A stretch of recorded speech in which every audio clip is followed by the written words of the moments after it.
today I'm going to prove that the derivative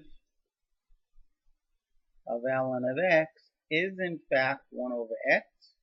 And using that fact, I'm going to then prove or derive that the derivative of e to the x is e to the x. And I'm going to rely on this fact. The limit as h goes to 0 of 1 plus h to the 1 over h is e. And suppose in this last equation, I replace h with u over k. K is positive. So then what I'm going to get, let's get rid of the e for one moment. Let's write the e at the beginning. This is equal to the limit, and we'll come back to what's happening with the limit. The limit of 1 plus h, but h is u over k, raised to the 1 over h. Well, this is here is the same as h over 1. If I take the reciprocal of both sides, I get this. So instead of 1 over h, I can write k over u. Now, k is just some positive constant, or k is the non-zero constant. If h gets smaller and smaller and smaller, goes to 0, what do you think is happening to u? This also has to go to 0. So u must go to 0. U must go to 0. So this too is the definition for the number e. And actually this is the definition we're going to use. Okay.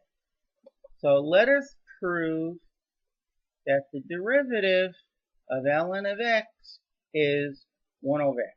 We're going to use the definition.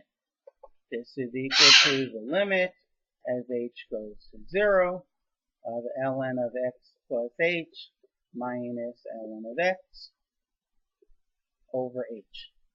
Keep in mind that h is the same as h over 1. Let me put brackets here on the top for a moment. Okay, so this is equal to the limit as h goes to 0 of the top. Since it's ln of one thing minus ln of something else, we can combine that to ln of x plus h over x, divided by h over 1. But there's a rule that says if you don't want to divide, you can multiply by the reciprocal. Okay, there's even another rule, but let me first write down limit. If you have ln or something, and it's being multiplied by, in this case, 1 over h, you can bring the 1 over h as the exponent. So this becomes ln or something to the 1 over h. Let's just clean up the something. X over x is 1 plus, let's say plus, h over x. Now this is starting to look really close to that formula we had on the other page, which said the limit as h goes to 0 of 1 plus h over x, well, I probably had h over k. Let me just have x. Raised to the x over h is e. Now, there's a rule that says since ln is a continuous function, I can interchange these two. So it becomes ln of the limit. And that was probably when I should have mentioned what I did down here. This is starting to look like what I have down there. In fact, if that were an x, I'd be okay. I'd be okay. I'd be okay. So now, let me just write down one thing. This is the limit as h goes to 0. So what I'm going to do is I'm going to multiply by 1 as x over x. So I have ln of the limit as h goes to 0 of 1 plus h over x to there. Now just follow this. So this is now x over hx, which is the same as x over h times 1 over x. So I'm going to have my x over h times 1 over x. Times 1 over x. You know what? There's another way I can multiply x over h times 1 over x. I can do it that way. But when you raise powers to powers, you multiply. And that power, the product of those powers in blue, is 1 over h. Exactly what I'm supposed to have. Okay? So now, this is equal to ln of the limit. Now,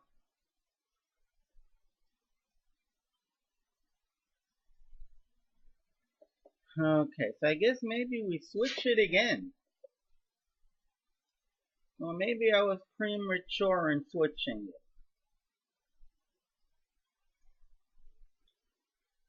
Okay, I'll just state it this way.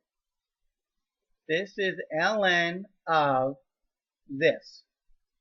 But if you have the limit or something to a power, you can take the limit first. 1 plus h over x raised to the x over h raised to that power. As long as that power is a constant as h changes. Okay. So now, this becomes ln of, this limit is e. We have e to the 1 over x. You have ln of what's in that bracket, which is e to the 1 over x. And now I'm done, because the 1 over x can come down in front, the property of ln's, times ln of e, but ln of e is 1. 1 over x times 1 is 1 over x. So the derivative of ln of x is 1 over x. Okay. So let's look at that a little bit more closely. Let's write it down. The derivative of 1 over x, that's going to be the answer. The derivative of ln of x is 1 over x. Now, if x is more complicated, if x is this big function, if x is replaced with the function of x, maybe the x becomes x cubed plus 3x plus 1. Well, what you get is 1 over u, and then you use a chain rule. So you get du over dx over u. That is, you put u in the bottom, and you put its derivative on top.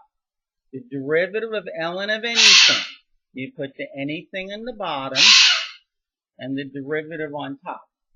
Okay? Now, we know that x is equal to ln of e to the x, because the x can come down, and then it gets multiplied by ln of e. And x times ln of e is x times 1, or x. Okay, so take the derivative. So the right-hand side is ln of that. The derivative of the left side is 1. The derivative of ln of anything, I put the anything on the bottom, and the derivative of the anything on top. But I don't know what the derivative of e to the x is. So I'll just denote it as the derivative of e to the x. Well, if a fraction is 1, and you know what the bottom is, then you know what the top is. Okay, this implies that the derivative of e to the x is e to the x. If you prefer, you can say this times 1, which is e to the x, is equal to the derivative of e to the x. So we just proved it. The derivative of e to the x is, in fact, e to the x.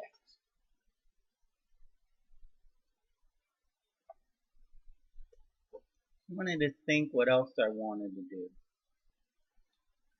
So let's have a little bit more fun with this.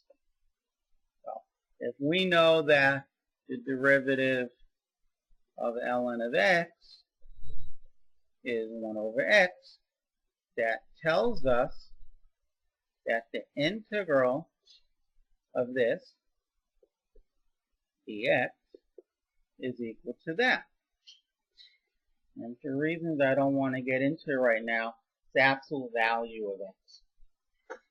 And we know that the derivative of e to the x is e to the x. That means if we integrate that with respect to x, we get back this. That is the integral of e to the x is e to the x plus some arbitrary constant. So pretty much derivative gives integrals, integrals give derivatives. If somehow we derive this, then I would say the derivative of this is that, and the derivative of this is that. Why am I not saying the derivative of the whole thing? Because I don't want to go around thinking that the derivative of e to the x plus c is e to the x. And the derivative of e to the x is e to the x, and derivative of c is 0. I want to go around in life knowing that the derivative of e to the x is e to the x. I don't want you to think that the derivative of e to the x is not e to the x, but rather the derivative of e to the x plus the constant is e to the x. So that would be kind of silly. Okay, that completes this video. Or if you like math like this, continue to check my YouTube page for my new videos, or tell your friends about it. And most importantly, study math hard and leave some comments below. Thank you.